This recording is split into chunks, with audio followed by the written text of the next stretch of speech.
If we list off a lot of gaming mechanics, one of the most common is currency. Currency is crucial for pretty much all games depending on how far you stretch for definition.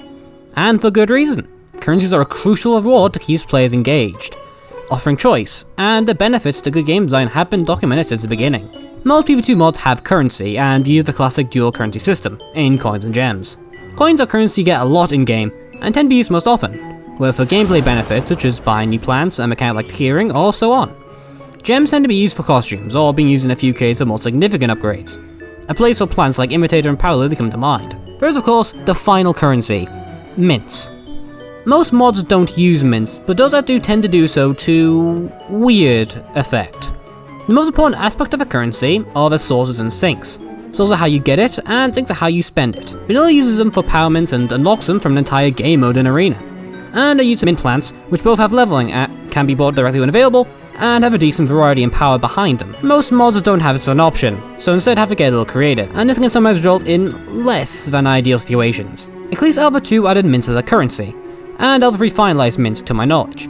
With a less than ideal track record and the amount of advertising around them being significant, it feels important to cover what these are and how to get these to work. Without further ado, let's look into it.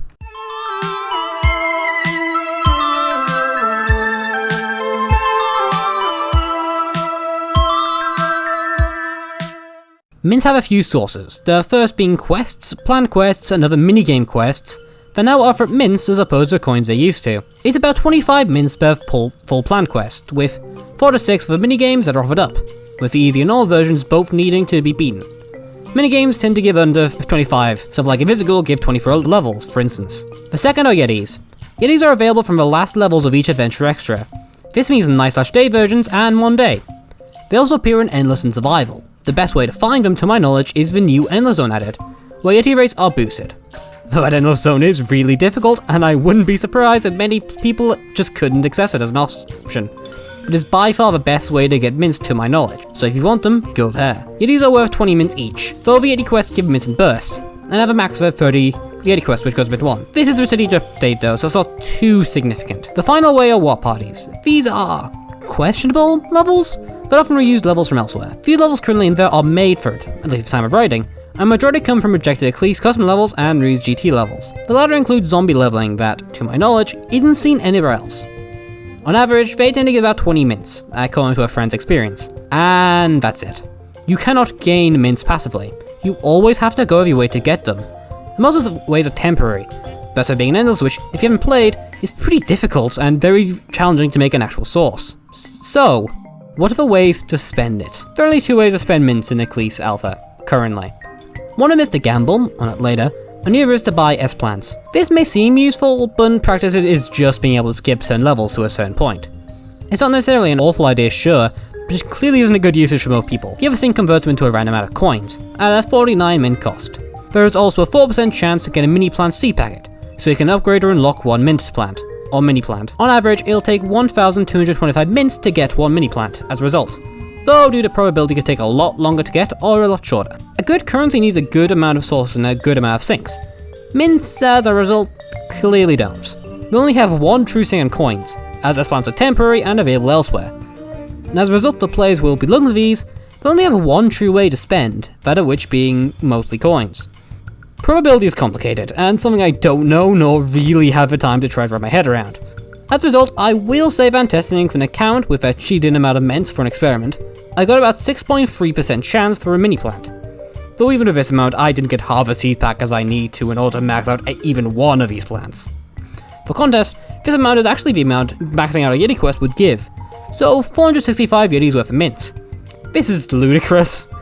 And according to some estimated maps, which were overselling the chance of mints, it could take up to 7 years of war parties, which literally don't exist. Maxing mints out are an impossible goal. There's another element to mints that me and some other people have concerns about.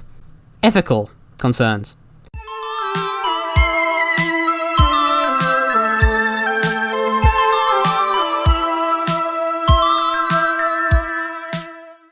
Game design is part psychological. A lot of games use parts of your brain to receive simulation. This, in some cases, can be seen as intensely predatory if handled badly. And it turns out that this isn't just some mad conspiracy theory. It's an accepted fact of modern gaming, and, conveniently enough, I've gone through a few articles I find most, in fact, very much encompass the nature of mints and Eclise. I'll lay out some of the major sources I find most relevant to you, the viewer, in the description. But let's know what I even mean by this. An ethical problem here is essentially where a deal is made or the buyer is not in the full know. An easy way to imagine this is that you are selling an unfinished game to someone, claiming it is finished. If someone with all-knowing knowledge, who have known from the start, they likely wouldn't buy it. However, if someone who wasn't aware, they are much more likely to buy it without knowing the truth behind it. This is a scam, and is obviously unethical. The transaction was simply made without the buyer being fully aware, and Eclise Alpha does this often. Now before I get into further, yes, Eclise Alpha is free, and has been for some time. However, there's two things here that are important to remember. GoodP2 makes money from Patreon, and Ko-Fi, apparently, if that goes through, unsure at the time of writing, which is linked to Eclise quite directly in some cases, for instance for early access. Trails are put up on the day of Patreon access, so to a degree they do make money from this. And secondly, you don't have to take money to be unethical. If you can make someone's life worse, or waste their time, then it's unethical regardless. You don't send people on a treasure map leading nowhere ethically, now do you? Now, onto the list. First, people don't like missing out. An easy way to abuse this is with limited time events. War parties to me feel like this, temporary levels that all offer rewards in form of mints. These aren't worth a lot, but they are limited and some people may fear to miss out on that content offered here. War parties actually are worth very little, but that applies here.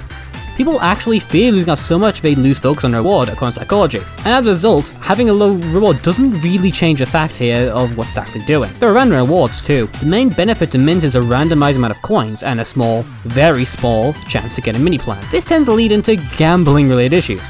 Comes with spending time as your currency to get a small chance to get anything of worth. There's a lot of related issues. Gambler's fallacy, also known as I have to win soon, comes to mind. I should also probably cover modern games doing similar here. If a game leaves hard into a very low random chance, which a player has no control whatsoever over, then this still applies. This has just become a part of common gamers area now, which just sucks. But it feels better when the main reward is good at common enough that people can at least get something, as opposed to it being you need to get very lucky to get anything, if that makes any sense. Another one is the ability to spend time together to playing levels. The ability to play S-plans of mints, to avoid playing levels they don't like. In my case here, Wintermelon is available, the reward for S18. And a lot of the even less levels are just like more and tend to be harder. The things important to note that S-plans available here to buy are the harder set. And finally, the true price of mints are entirely obscured. GoodP2 themselves have only, in the Trails and Mini Pants, said they cost 1,000 mints each, which is just incorrect. And the time spent grinding mints is inherently random due to the nature of Getty spawns being very inconsistent and RNG based. You look at a mini plan and have no clue how long it'll actually take to get until the start, and the answer is usually longer than you think. Now, you can enjoy Alpha. I'm not saying this itself ruins Alpha, or even that this was created maliciously, though that doesn't mean much. These are issues even if you enjoy grinding for mints. Let's go back to that game. The kid goes off with the game and are happy. They may never realize it was a fake or a fraud or even unfinished. But that seller always gets away with that kid spending her time. Addiction isn't good, and anything at the end of it is inherently a problem. As Govern put it, this is the most predatory bullshit I've seen in the PvZ mod. End quotes. Ah dear, this video took an absolute hell and a half to do. It took me ages to make, and it was just like, every single time I was about to finish the script, I just had to add more to it, and more to it. This is why the video actually came as long as it did. To be honest, I don't think this video is even that in-depth and what I need to cover. It is hell to talk about ethics in a video game.